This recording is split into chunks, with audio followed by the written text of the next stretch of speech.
costo de la pérdida es mucho mayor. ¿Ok? Bien, entonces, eso es contra datos e información. Ahora, ¿qué es un sistema informático? El sistema informático es el conjunto que resulta de integrar 4 componentes: hardware, software, datos y usuarios. Esos 4 componentes es lo que me da un sistema de información, un sistema informático. Y la seguridad tiene que darse en cada uno de esos temas, ¿no? No puedo colocar seguridad solamente en el hardware o solamente en el software.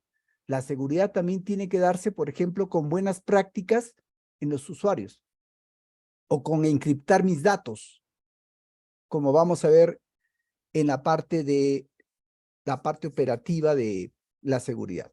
Entonces, al integrar estos componentes hace posible el procesamiento automático de los datos mediante el uso de sistemas informáticos. Empezamos a adquirir valor acá. La información, como consecuencia de la amplia difusión de la tecnología informática, ¿no?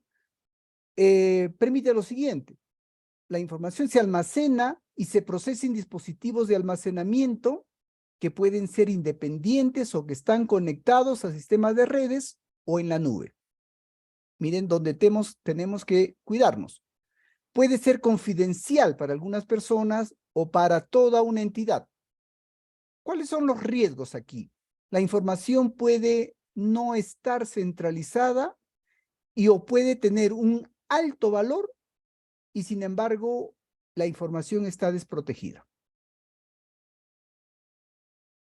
Como consecuencia de la amplia difusión y avances de la tecnología informática, ¿no?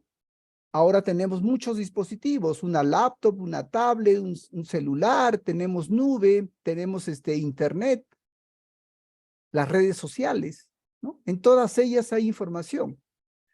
Entonces, esa información puede ser utilizada con fines poco éticos. La información puede divulgarse sin autorización de su propietario. La información puede estar sujeta a robos, a sabotajes, a fraudes. La información puede ser alterada, destruida o mal utilizada. ¿Mm? Son los riesgos que vamos a correr.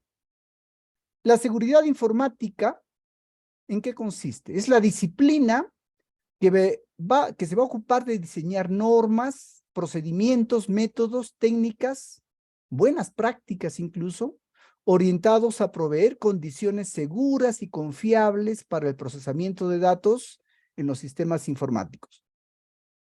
La decisión de aplicar todas estas buenas prácticas es responsabilidad de cada usuario, ¿no? Cada persona va a tener que velar por la seguridad de su información. Y las consecuencias de no aplicar estas reglas también es responsabilidad del usuario, ¿no? Si se le dice, instálate un antivirus, entonces es responsabilidad de instalarse el antivirus. Y también es responsable de lo que suceda si es que no logra instalarse el antivirus, ¿no?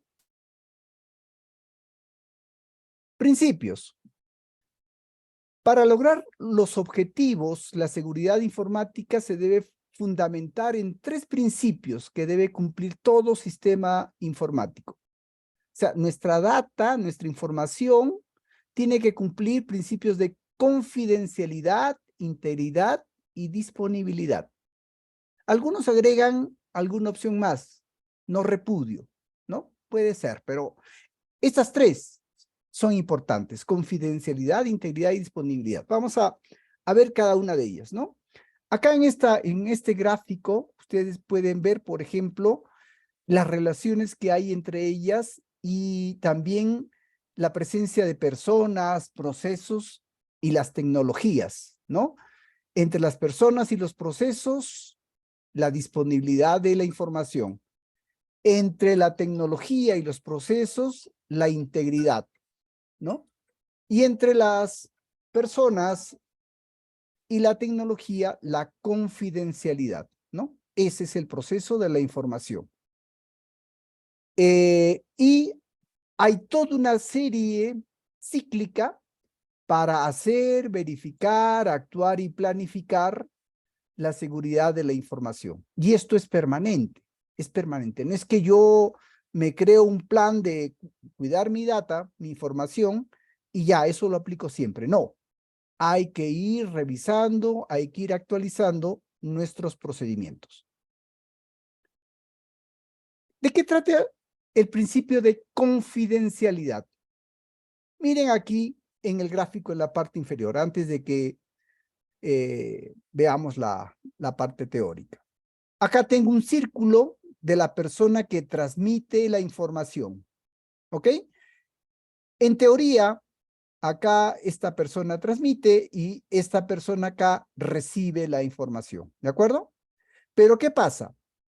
Hay alguien, por algún mecanismo, está interceptando la información. O sea, no está llegando solamente acá, sino también hay una persona que está, el término que se usa es chuponea, ¿no? Chuponea la información. No, no la altera, no la cambia, pero sí está enterándose de información que no le corresponde.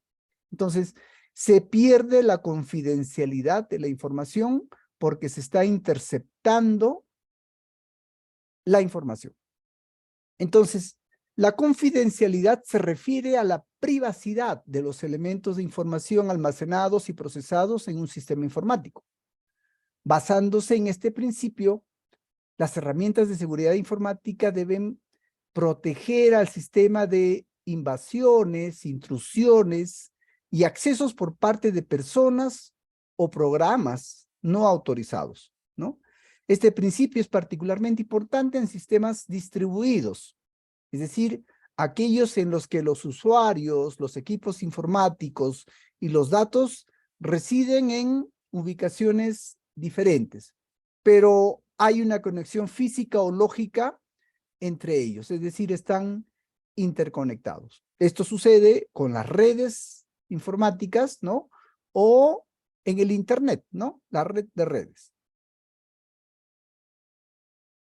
El principio de integridad. Miren la figura, ¿no? La integridad, esta persona que está transmitiendo la información es interceptada por un tercero, ¿no? Y este tercero modifica la información y el usuario final recibe una información cambiada. Entonces, la información original ha perdido su integridad, ha sido alterada. Entonces, la integridad se refiere a la validez y consistencia de los elementos de información almacenados y procesados en un sistema informático. Basándose en estos principios, las herramientas de seguridad informática deben asegurar que los procesos de actualización estén sincronizados y no se dupliquen, de forma que los elementos del sistema manipulen adecuadamente los mismos datos, ¿no? Es decir, hay que crear un mecanismo que me verifique que este dato que se envió sea igual al dato que se recibió al final. Este principio es importante en sistemas descentralizados, ¿no? Es decir, en aquellos en que los diferentes usuarios o equipos informáticos y procesos comparten la misma información, ¿no? Siguiente, disponibilidad. Otro principio. Por ejemplo, acá esta persona tiene que transmitir la información a la persona de acá. Sin embargo, la información no le llega por varios motivos. Se cortó la red, no hay servicio, se fue el fluido eléctrico, ¿no? Algún problema, algún virus que le está impidiendo que su correo transmita datos, entonces se produce una interrupción. Entonces, los datos no están disponibles. Entonces, la disponibilidad se refiere a la continuidad del acceso a los elementos de información almacenados y procesados en un sistema informático. La información tiene que estar disponible cuando yo la necesito. Basándose en este principio, las herramientas de seguridad informática deben reforzar la permanencia del sistema informático en condiciones de actividad adecuadas para que los usuarios accedan a los datos con la frecuencia y la dedicación y en el momento que lo requieran, ¿no? Este principio es particularmente importante en sistemas informáticos cuyo compromiso con el usuario es prestar servicio permanente, ¿no? Aquí en el caso, por ejemplo, de servidores, ¿no? Servidores informáticos, la idea es tener, por ejemplo, servidores replicados, ¿no? Se me cae un servidor, pero tengo otro servidor que me puede brindar la información, puesto que el otro está fuera de servicio, ¿no? Entonces, la data siempre va a estar disponible. Siguiente, los riesgos. Los riesgos pueden ser de tres tipos: ambientales, tecnológicos y humanos. Los ambientales son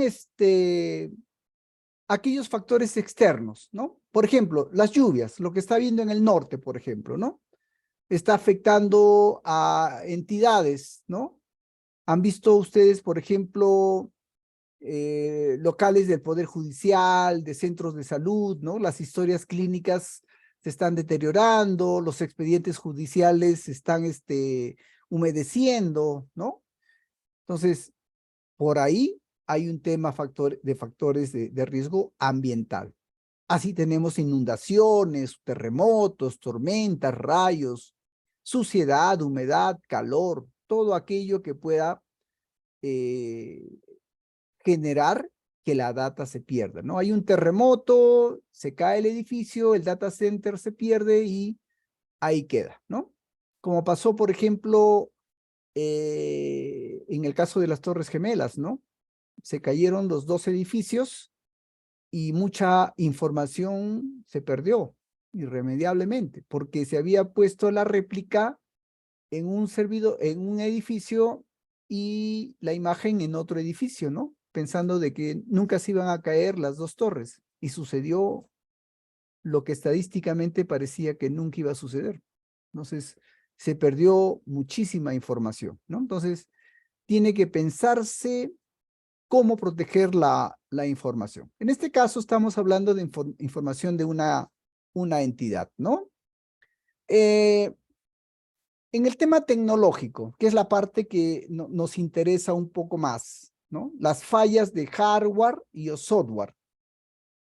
Fallas, por ejemplo, en el aire acondicionado, en un data center, ¿no? Que debe estar a determinada temperatura.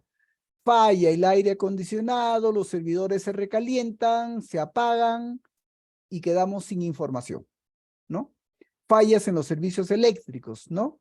Se va la corriente eléctrica, los UPS no tuvieron mantenimiento, total, no cumplieron su función y no hay acceso a la información, ¿no? O se perdió información porque los procesos quedaron a medio hacer.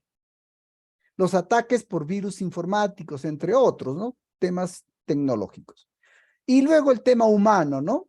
Yo puedo tener todo muy en orden, pero la parte humana es importante, ¿no?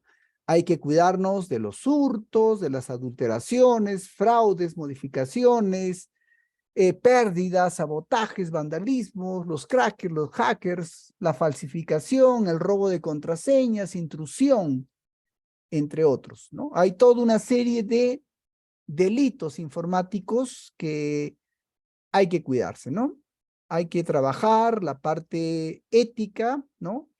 Para que el personal esté, pues, advertido de que puede tener consecuencias el hecho de un mal uso de la información. Ok, hablemos de los riesgos tecnológicos. Uno de los más importantes riesgos tecnológicos es la contaminación por virus, ¿no? Los virus informáticos, tiene muchísimos años este tema, ¿no? ¿Qué cosa es? Un virus es un programa, o sea, es un código hecho en algún lenguaje de programación. Generalmente ya es un ejecutable, es un DLL, ¿no? Es una macro, en fin. Y la característica del virus es que se replica, ¿no? se añade una copia de sí mismo a otro u otros programas. Estos virus informáticos son particularmente dañinos porque pasan desapercibidos hasta que los usuarios sufren las consecuencias que pueden ir desde algún anuncio inocuo, ¿no? Un mensaje por ahí, hasta la pérdida total del sistema informático. O sea, un virus puede malograrnos el equipo, ¿no? ¿Cuál es la característica principal? Dos. Uno, que se autorreproducen. Es la capacidad que tiene el programa de replicarse. Se hacen copias a sí mismo, sin intervención o sin consentimiento de nadie, ¿no? Y la otra es la capacidad de infección. Es la capacidad que tiene el código de alojarse en otros programas, ¿no? Diferentes al portador original. Generalmente buscan un programa ejecutable, un .exe, y se agregan al final, ¿no? Se insertan ahí. De tal manera que uno ejecuta un exec y a la vez empieza a ejecutar el virus, ¿no? Bueno, eso es la característica de los virus. ¿Cuál es el propósito del virus? Una, afectar el software. Y la otra, afectar el hardware. Al afectar el software, ¿no? Las instrucciones agregan nuevos archivos al sistema o manipulan el contenido de los archivos existentes, eliminándolo parcial o totalmente. Es decir, nos malogran los archivos, ¿no? Yo tengo un archivo Word que está muy bien, lo abro y encuentro puro símbolos raros, ¿no? O intento abrir mi PowerPoint y simplemente ya no abre, ¿no? Algo así. Y el hardware. Al afectar el hardware, sus instrucciones manipulan los componentes físicos. El principal objetivo son los dispositivos de almacenamiento secundario o pueden sobrecalentar las unidades. Se ponen a trabajar en el disco duro, lo están grabando hasta que lo recalientan y se malogra el disco duro, ¿no? Pueden disminuir la vida útil de los medios, ¿no? De los discos duros, de los discos flexibles, de los USBs, en fin. Y los más peligrosos son los que destruyen la estructura lógica, es decir, la FAT, que ya casi no se usan los FAT, ¿no? O los NTFS, ¿no? El NTFS es la forma como está estructurado el dispositivo de almacenamiento, el disco duro, todo eso, ¿no? Cuando uno formatea un disco, por ejemplo, hay que darle cuáles son las características del NTFS, ¿no? Hay que darle el tamaño de cada uno de los sectores y todo eso, y en el disco duro se crea al inicio en unos sectores con información de todo el contenido del disco, ¿no? Eso se llama el sector de arranque. Es una tabla con información de qué cosa hay en el disco. El virus va y ataca esa zona del sector de arranque, ¿no? Y al atacar ese sector de arranque, lo único que está haciendo es dejar inoperativo el disco duro, ¿no? Malogra todo el sector. Es como que a un libro le arrancaran las páginas del índice. Entonces ya no tengo índice del libro, entonces ya no tengo forma de cómo guiarme para llegar a algún archivo en especial, ¿no? Entonces, miren qué tan dañino podrían ser estos virus, ¿no? ¿Cuál es la clasificación de estos virus, no? En realidad, este tema podría ser un poquito discutible porque es muy variante, ¿no? Van variando, van apareciendo versiones y, bueno, vamos a hacer aquí una clasificación muy genérica de los virus porque es importante saber de qué cosa debemos cuidarnos cuando estamos hablando de seguridad informática. El virus genérico, que son los virus de archivo, ¿no? Estos se alojan como un parásito dentro de un archivo ejecutable. ¿Cuáles son los archivos ejecutables? Si es Windows, los de extensión .exec, ¿no? Los ejecutables, o una librería, un .dll, ¿no? Y se replica el .com también, ¿no? Que son archivos de sistema. y se replican en otros programas durante la ejecución. Al momento de correr el exec, se activa el virus y el virus busca otro exec y se instala ahí, ¿no? Esos virus genéricos acechan al sistema esperando que se satisfaga alguna condición, alguna fecha en especial, algún número de archivos en especial, ¿no? Algunos virus, por ejemplo, dicen, espera que se produzca un martes 13 y una fecha martes 13, activa el virus, ¿no? Cosas así. Cuando esta condición catalizadora, ¿no? O sea, cuando se cumple la condición, se presenta el virus, inicia su rutina de destrucción, ¿no? O sea, se activa cuando se cumple cierta condición. Hay virus mutantes, es decir, se comportan igual que el virus genérico, pero en lugar de replicarse exactamente, generan copias modificadas de sí mismos.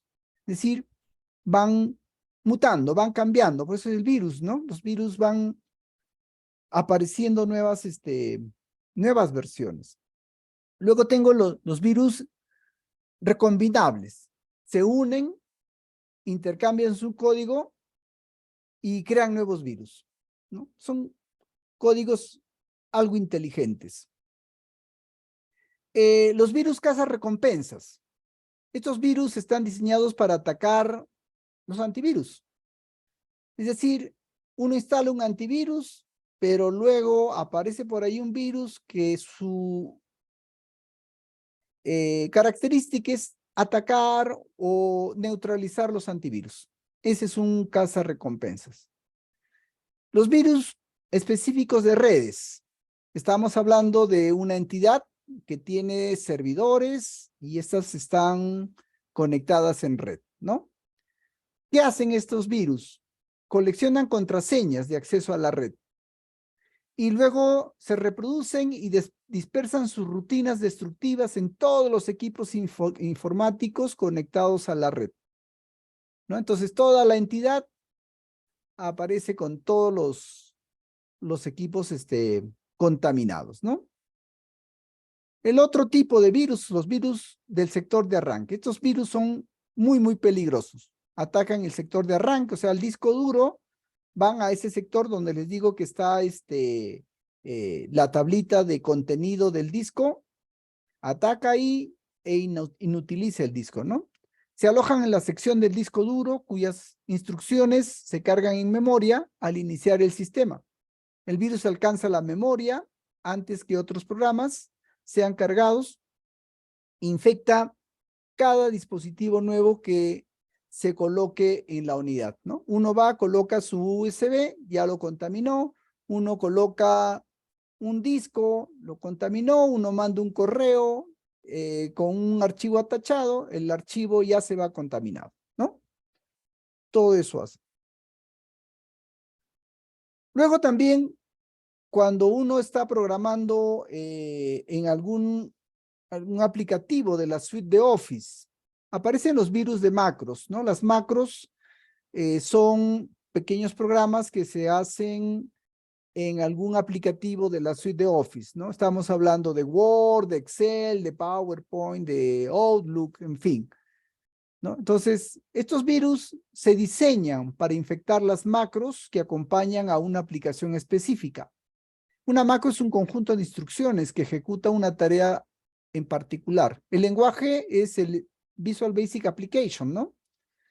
Entonces, esta activa por alguna aplicación específica como el Word, el Excel o alguna otra aplicación de la suite de Office. Son virus fáciles de programar y se dispersan rápidamente a través de archivos adjuntos a correos electrónicos o al copiar archivos usando dispositivos de almacenamiento, ¿no? Hay que cuidarse cuando uno utiliza discos removibles, USBs o grabe el archivo en su celular para llevarlo, en fin, ¿no? Estos virus generalmente contaminan cuando vienen con las macros y uno las descarga, por ejemplo, de una página web. Yo estoy buscando soluciones de Excel para operar matrices, por ejemplo, ¿no? Entonces busco en internet ejemplos y encuentro por ahí archivos de ejemplo y me los descargo, ¿no? pero la página es de dudosa procedencia, no es de garantía. Entonces, podría estar bajándome ahí un virus, ¿no? O me llega un correo con un Word, ¿no? Y de alguien que no conozco. Y ese Word tiene extensión de contener una macro. Entonces, preferible no abrirlo porque lo más probable es que ahí tengamos un virus, ¿no? Otros virus, los de Internet. Estos virus son los que se propagan mucho más rápido, ¿no? Se alojan en el código subyacente de las páginas web. Generalmente en las páginas web, aparte del código HTML, uno coloca código del lado del cliente en lenguajes como JavaScript o Visual Basic Script, por ejemplo. Entonces, ahí se puede alojar código que hace la actividad del virus, ¿no? Entonces, cuando el usuario accede a estos sitios en Internet, el virus se descarga y ejecuta en su sistema, pudiendo modificar o destruir la información almacenada, ¿no? Estos virus, obviamente, por estar en Internet, son de rápida y fácil dispersión, ¿no? Puesto que están alojados en un medio de acceso de mucha gente, ¿no? Ok, eso en cuanto a los virus. Otro de los riesgos que se tiene son los riesgos humanos. Y aquí vamos a hablar de dos tipos de personas que deberíamos cuidarnos también un poco, ¿no? Sobre todo si se tiene servidores a cargo, ¿no? Servidores de datos, ¿no? O compartimos máquinas, ¿no? Con alguna otra persona, en fin. Una son los hackers y los crackers, ¿no? Ambas personas son personas con avanzados conocimientos técnicos en el área informática y que enfocan sus habilidades hacia la invasión de sistemas a los que no tienen acceso autorizado, ¿no? Los hackers, en el caso de los hackers, por ejemplo, persiguen dos objetivos. Una, probar que tienen las competencias para invadir un sistema protegido. Es decir, demostrarle a la entidad, por ejemplo, de que tiene huecos de seguridad. Entra y deja ahí un mensaje por si acaso logré entrar, ¿no? O probar que la seguridad de un sistema tiene fallas, ¿no? Algunas de estas personas han logrado entrar a entidades que se supone son muy seguras, ¿no? Han entrado al Pentágono, imagínense, ¿no? Que a dónde no podrían entrar, ¿no? Cuando hay problemas en algún país, cuando hay algún tipo de reclamo de tipo político, ¿no? Las entidades públicas generalmente sufren ataques, ¿no? Ataques. O cuando hay guerra entre países, ¿no? Por ejemplo, la guerra de Rusia con Ucrania, ¿no? No solamente es la guerra que se tiene ahí con tanques, sino hay una guerra tecnológica también, ¿no? Bastante fuerte. No se oye mucho, pero hay esa guerra tecnológica, ¿no? El tratar de ingresar a los sistemas del adversario para tratar de obtener información, ¿no? Los peligrosos aquí son los crackers, ¿no? Los crackers tienen un objetivo mucho más destructivo, maligno, ¿no? Una es destruir parcial o totalmente el sistema y la otra es obtener un beneficio personal, tangible o intangible, ¿no? Hay casos, por ejemplo, que se ha detectado de que insertan un virus en la máquina. Este virus lo que hace es encriptar todo el contenido del disco duro, ¿no? Y después aparece un mensaje, comuníquense con tal persona, paguen tanto para que desencriptemos su disco duro, ¿no? Entonces, se ha dado ese tipo de situaciones, ¿no? Y si es que alguien tiene un disco duro y no tiene un respaldo, por ejemplo, de la información, obviamente se va a ver en apuros, ¿no? Porque más que el equipo, la información es la que tiene el mayor costo. Y ahora sí, Entramos aquí a ver los mecanismos de seguridad de la información. ¿Cómo cuidamos nuestra información? ¿No? O sea, ¿cómo implementamos nuestra seguridad informática? Acá, la seguridad informática, dice, es una técnica o herramienta que se utiliza para fortalecer la confidencialidad, la integridad y o la disponibilidad de la información, ¿no? Existen muchos y variados mecanismos de seguridad informática. La selección depende del tipo de sistema, de su función, de los factores de riesgo, de la amenaza, en fin, ¿no? No hay una única receta de cómo cuidar nuestra información.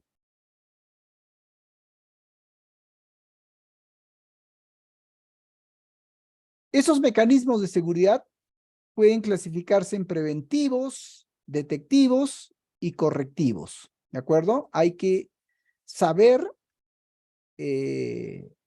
cuándo utilizar cada uno de ellos, ¿no? La idea es disminuir el riesgo, ¿no?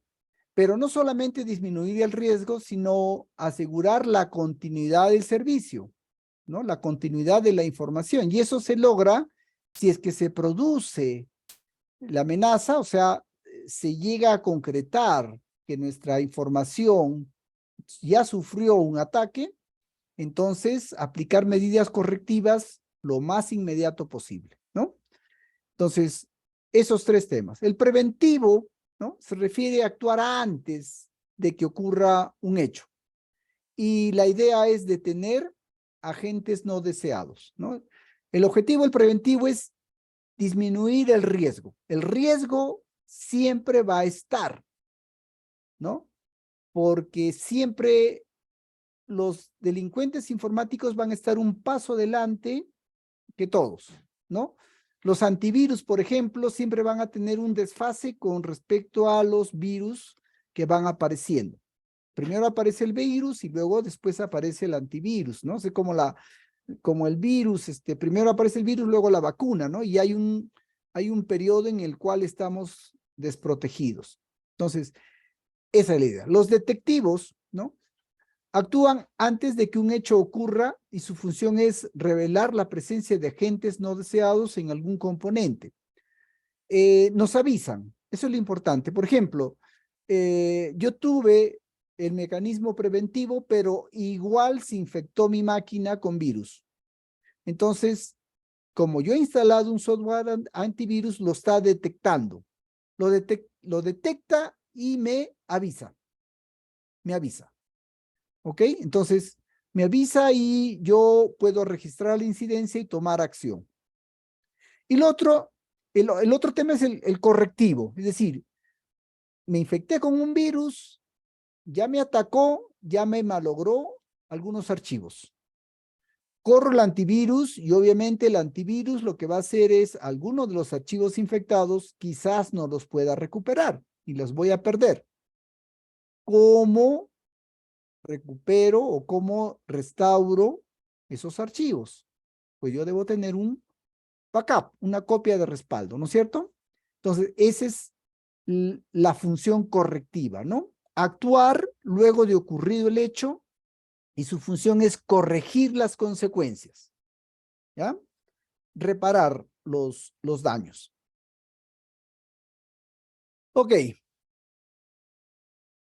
En cuanto a los mecanismos, ¿cómo fortalecemos la confidencialidad? ¿No? Acá, por ejemplo, yo tengo un emisor, este es el que me va a transmitir la información y esta persona acá es el receptor.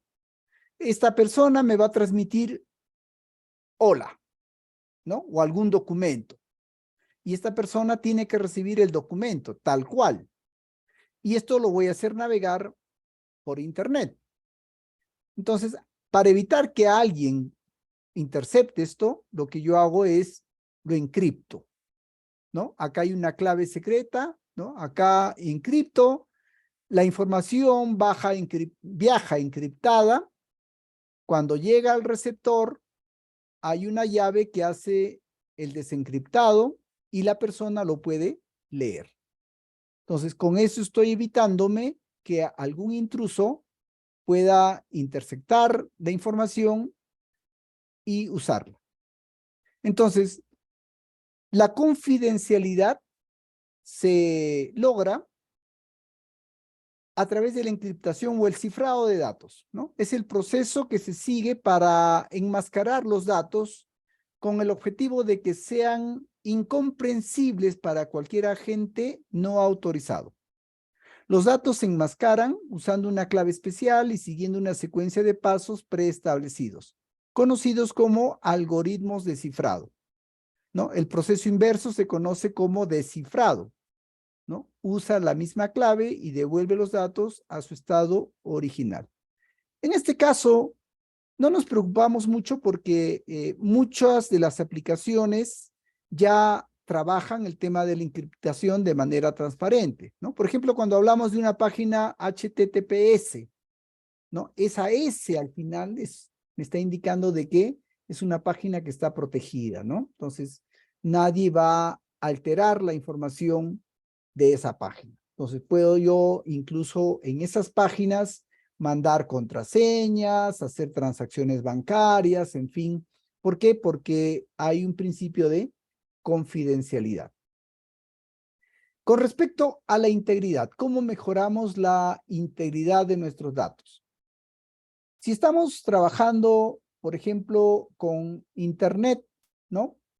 Desde alguna entidad, lo que se hace es colocar un antivirus, ¿no? O colocar un firewall. Los antivirus, ¿qué hacen? Ejercen un control preventivo, detectivo y correctivo sobre ataques de virus al sistema. Luego tengo acá los firewall, ¿no? Ejercen control preventivo y sobre todo nos protegen de intrusiones no deseadas a los sistemas, ¿no? Y luego tenemos acá el tema de software que nos permite sincronizar transacciones. ¿Por qué es importante este tema? Porque imagínense ustedes que van al banco y están haciendo una transacción, ¿no? Están debilitando de su cuenta de ahorros y están haciendo transferencia a otro lugar. Y de pronto se corta el fluido eléctrico, ¿no? Entonces ya me debilitó a mí de mi cuenta de ahorros, sin embargo no logró llegar el dinero a ser depositado en la cuenta destino.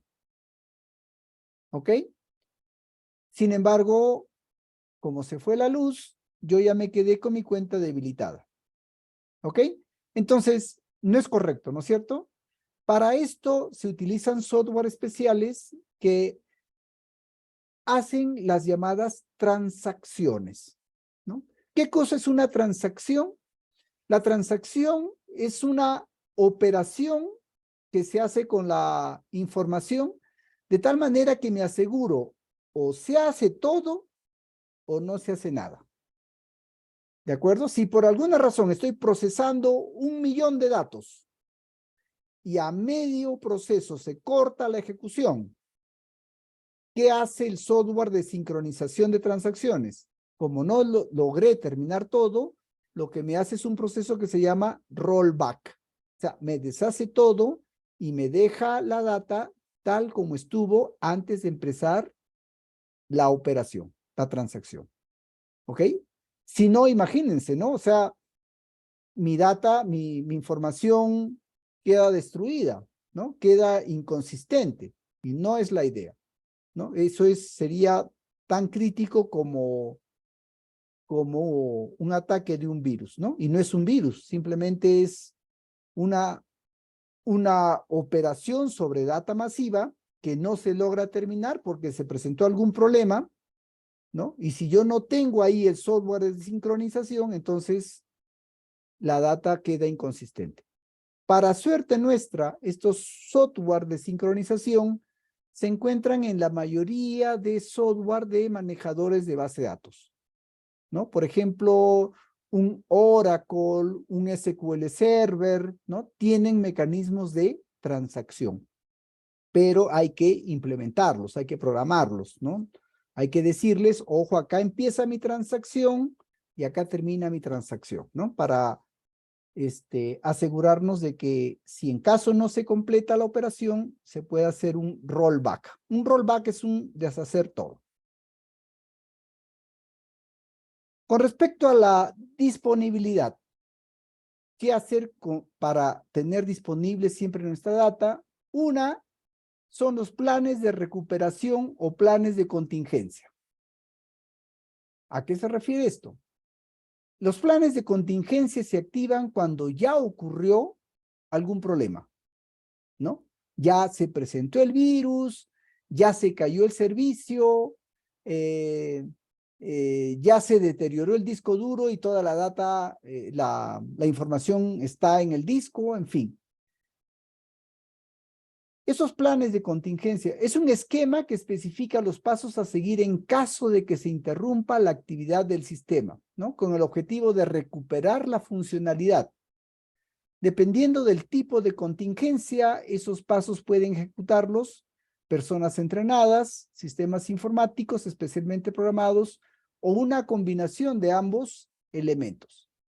¿Ok? Esos planes de contingencia, ojo, son muy importantes, ¿no? Porque en ese plan de contingencia se prevé todo lo que se tiene que hacer cuando sucede algún incidente, ¿no? ¿Qué hacer si se encuentra un virus en alguna máquina? Uno va al plan de contingencia y encuentra todos los pasos a seguir para limpiar el equipo, ¿no? O, por ejemplo, se cae un servidor de documentos y ese servidor es nuevo, está en garantía, yo no lo puedo tocar.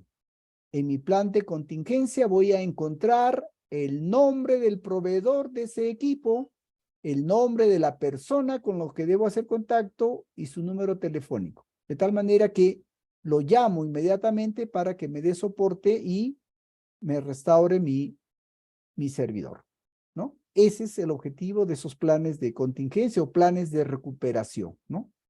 Y el objetivo es de que tengamos la información disponible lo más inmediato posible, ¿no? Hay cálculos que se deben hacer de cuál es el tiempo máximo permitido para tener la información nuevamente disponible, ¿no?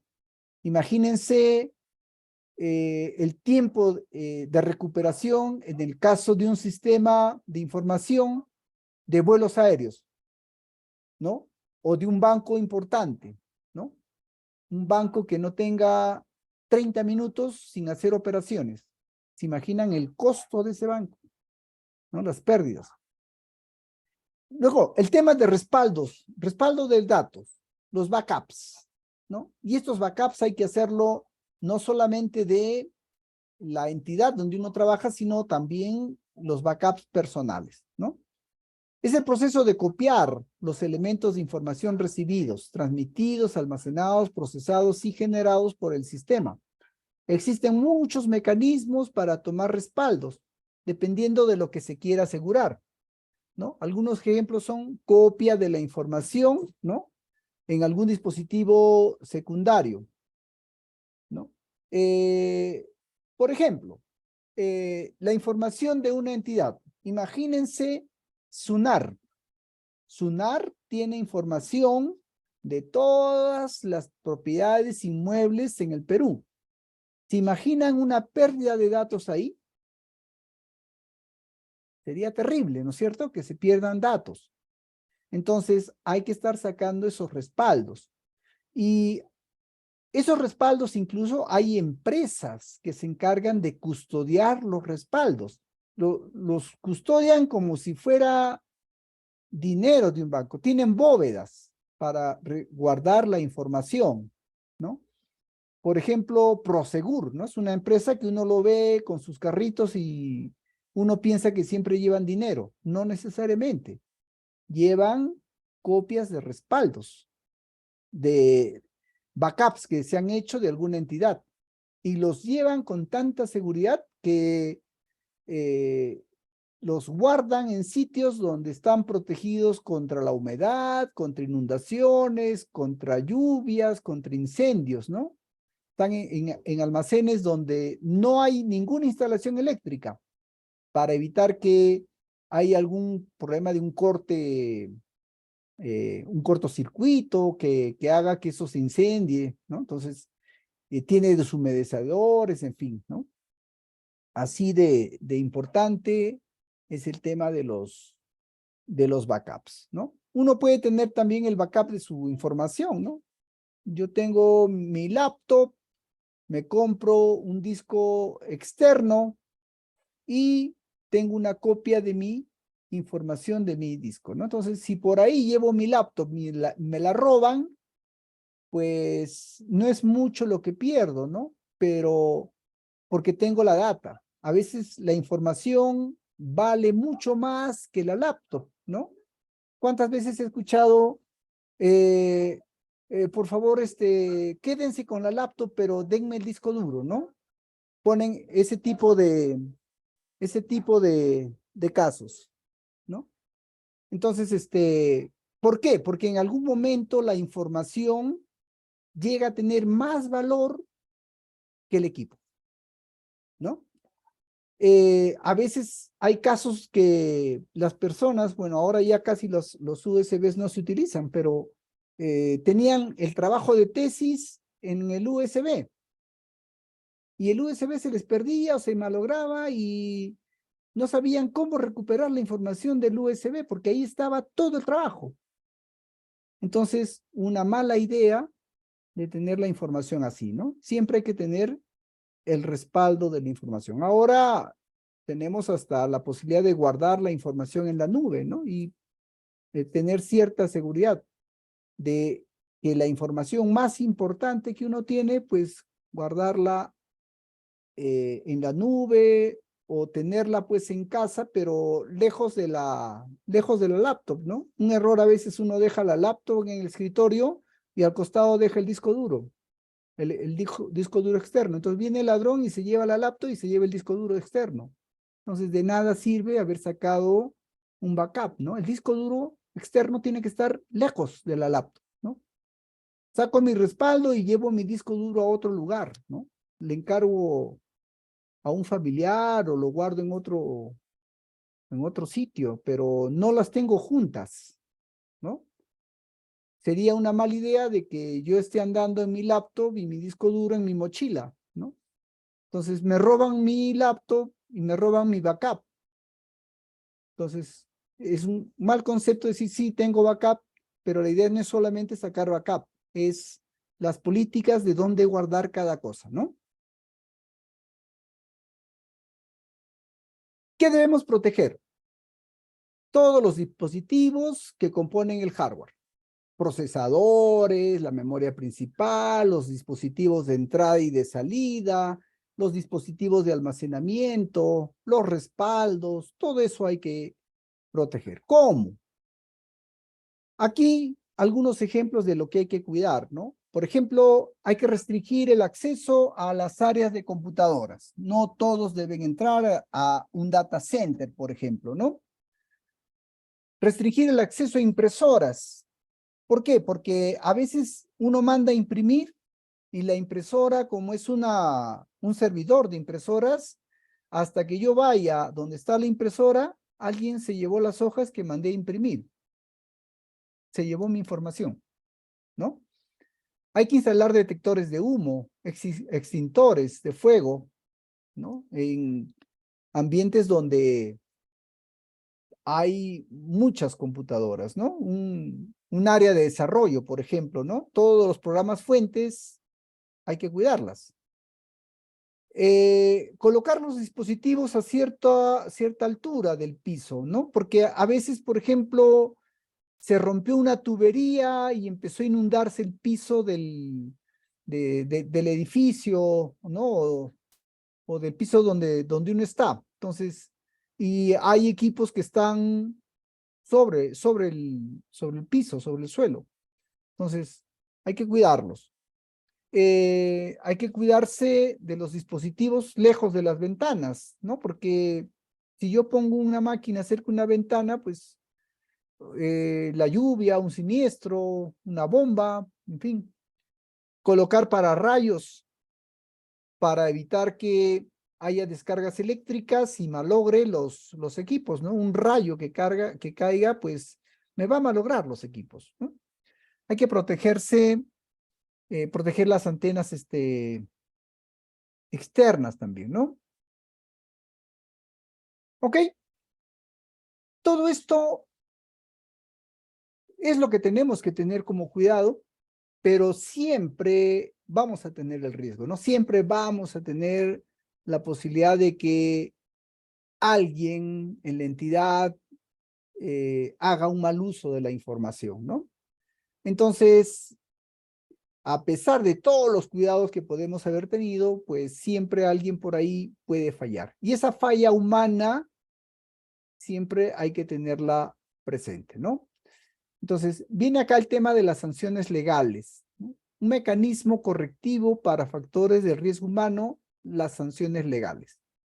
La legislación peruana se ocupa de sancionar a las personas que incurran en cualquier delito relacionado con sistemas informáticos a través de normas correspondientes. La ley que nos corresponde como peruanos es la ley 30.096, la ley de delitos informáticos, que se promulgó en octubre del 2013. Esta ley habla bastante sobre los tipos de delitos, y no solamente delitos contra la información, sino otro tipo de delitos que pueden haber en el tema de el mal uso de las tecnologías. En cuanto a la seguridad informática en entidades, ¿no? Es tantos los temas que hay que tener en cuenta para implementar la seguridad de la información que hay que elaborar documentos que tienen que ser aprobados, ¿no? Por ejemplo, en entidades donde se tiene mucha información de valor y hay muchos usuarios, es necesario planificar y documentar lo referente a las operaciones de seguridad informática. Por ejemplo, acá tengo dos documentos de uso de conocimiento público, ¿no? Uno, por ejemplo, el Plan de Seguridad Informática, un documento de la OMPE, ¿no? Es el Plan de Ciberseguridad para el proceso electoral de elecciones regionales y municipales de 2022, ¿ok? Algunos suelen llamar a la seguridad informática ciberseguridad también. Algunos dicen que no, son cosas diferentes, ¿no? Generalmente el tema de ciberseguridad se refiere a la seguridad informática en Internet, ¿no? Por eso es ciber, ¿no? En el espacio. No tiene en cuenta la seguridad a nivel de los servidores y todo eso, pero entonces, otro documento, por ejemplo, acá, de Sutran, la entidad donde trabajo, ¿no? Ahí tenemos, por ejemplo, un plan de contingencias de tecnologías de la información en Sutran. Cada vez que hay un incidente que ponga en riesgo la información que tenemos, pues recurrimos a nuestro plan de contingencias para saber qué es lo que tenemos que hacer cuando se presenten ciertas situaciones, ¿no? Finalmente, aquí algunas recomendaciones sobre la seguridad informática personal. Y acá bastante ojo. Mucho cuidado con la información que ustedes compartan, sobre todo en las redes sociales, ¿ya? Mucho cuidado con lo que compartan. A algunos les gusta compartir hasta el plato que están comiendo, dónde están ubicados, a qué hora salen. Todo eso es información, ¿ah? Cuidado con la información o imágenes personales compartidas con supuestos amigos o personas íntimas. También mucho cuidado porque a veces pues uno tiene su enamorado, su enamorada y comienzan a compartir fotos un poquito personales, después se pelean y después están a modo venganza publicando información que no deben, ¿no? Entonces, tengan cuidado porque una foto personal también es información, ¿no? Y hay que cuidarla, hay que cuidarla. A veces, videos, fotos ¿no? Mucho cuidado con lo que ustedes publiquen. Cuidado con la información en los equipos que van a dar de baja. Antes de que den de baja una laptop, un celular, una tablet, formatéenlos. Formatéenlo y después ya, pero no, hay dos tipos de formateo. Un formateo lógico, formateo rápido, y un formateo integral. El formateo rápido no sirve, ¿no? Porque alguien puede volver a recuperar todos los datos del formateo rápido, ¿ya? Tiene que ser un formateo integral, ¿ya? Sobre todo la laptop. O tengan cuidado cuando envíen a reparar sus equipos.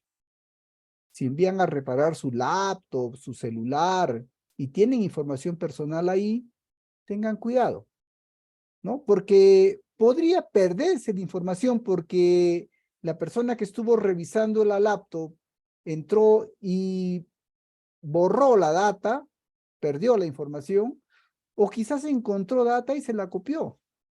Sobre todo cuando uno va y va a formatear el disco, ¿no? Uno dice, "Ay, ¿cuánto? Formateámelo". Ah, ya, pero hay que recuperar la data. Entonces copian la data en otro dispositivo, ¿no? Y después lo vuelcan a la laptop, pero se quedan con la data del dispositivo, ¿no? Entonces, tienen que tener cuidado cómo es que están haciendo esa restauración de datos en el caso de formateos, ¿no? Detallitos. Hagan uso adecuado de las contraseñas o los mecanismos de acceso a los dispositivos, PCs, laptops, tablets, celulares, en fin, todo tiene que tener una contraseña y hay que estar actualizando esa contraseña. La contraseña tiene que tener cierta longitud, debe estar formado por letras, números, algunos caracteres especiales para evitar de que puedan fácilmente detectar su contraseña, ¿no? Cuidado con realizar transacciones desde equipos que no son propios. No vayan a una cabina de internet o una máquina de algún lugar y comiencen por ahí a hacer una transferencia bancaria o hacer compras por internet, ¿no? En esa máquina queda registrado la información que ustedes han utilizado. O también cuando van pues de viaje, de repente, no van de viaje al extranjero, encuentran que en el aeropuerto hay wifi libre, entran al wifi y comienzan a hacer transacciones. No hagan eso. Es peligroso, ¿ya? Están expuestos. No, no es recomendable. No abrir archivos sospechosos, ¿no? Si bajen de internet o por correo o de una red social, tengan cuidado, ¿no? Siempre su antivirus activo pero preferible no abrir archivos sospechosos. No instalarse software de dudosa procedencia, ¿no? A veces uno le llega una invitación o una propaganda para instalarse una aplicación o bajarse un programa que hace tal cosa, ¿no? Entonces, lo más probable es que tengan por ahí algún virus troyano que comience a sacar información de su equipo y comiencen a transmitir, ¿no? Eh, por ejemplo, el día de hoy, ¿no? Esto lo saqué de RPP hoy día y tiene que ver con información. Por ejemplo, dice preocupación en Bélgica, ¿no? Luego que un hombre se suicidó tras hablar con un chatbot, ¿no? ¿Qué hay detrás de un chatbot? Un sistema de inteligencia artificial, ¿no? Comienza a procesar su información, probablemente qué información le haya dado este señor y qué cosa le haya aconsejado el chatbot luego de procesar su información, ¿no? Entonces, mucho cuidado, por ejemplo, cuando dan información, uno se encuentra muy frecuente con estos chatbots, ¿no? Hoy es el día del backup, ¿no? Y ahí enseñan, en RPP había una nota de cómo hacer una copia de seguridad de los archivos de teléfono, de tablet, de la PC. Entonces, coincidía con nuestra charla. Otro, por ejemplo, Italia prohíbe el uso del chat GPT por su manejo de datos personales, ¿no? Ahí tengan mucho cuidado porque su información la usan para muchas cosas, ¿no? Cuando uno va a comprar a un supermercado, dicen, deme su DNI, ¿no? Número de DNI. En realidad lo que están pidiéndoles es el DNI para que vayan registrando cuáles son sus tendencias o sus preferencias de compras, ¿no? Solo lo utilizan para inteligencia de negocios. Y después les está llegando propagandas de tal o cual producto, ¿no? Nosotros estamos permanentemente dando información, permanentemente.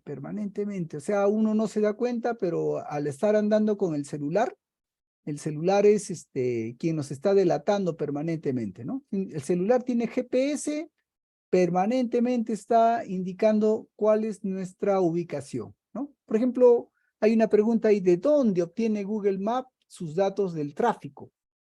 ¿Hay algún trabajo de investigación que pueda hacer referencia?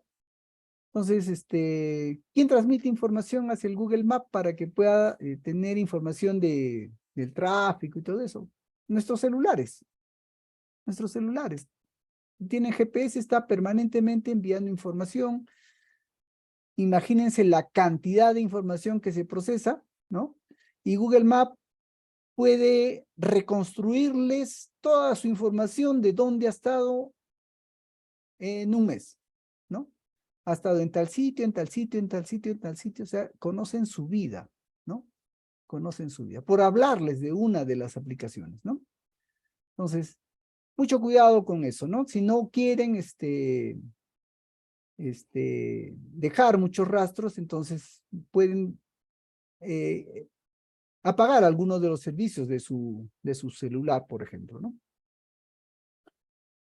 Bien, eso es lo que he preparado para hoy día. No sé si tuvieran alguna pregunta.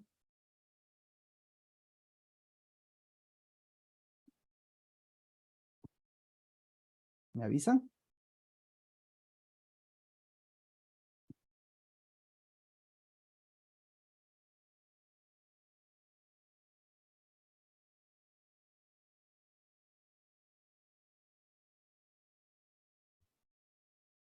Mm.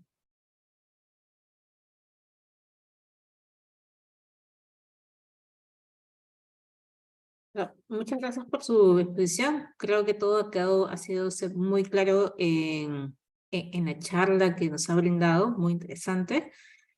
Creo que todos han resuelto sus dudas, sus consultas que tuvieran sobre el tema. Bueno, y darles todas las gracias a todos los que se han conectado, ¿no? Y los invitamos a que nos sigan en las redes sociales para que puedan acceder a mucho más información, tips y otros descuentos y beneficios que Infopuc tiene para todos. Muy lindo fin de semana para todos y ya nos estaremos encontrando en otra oportunidad. Muchas gracias con todos. Ok.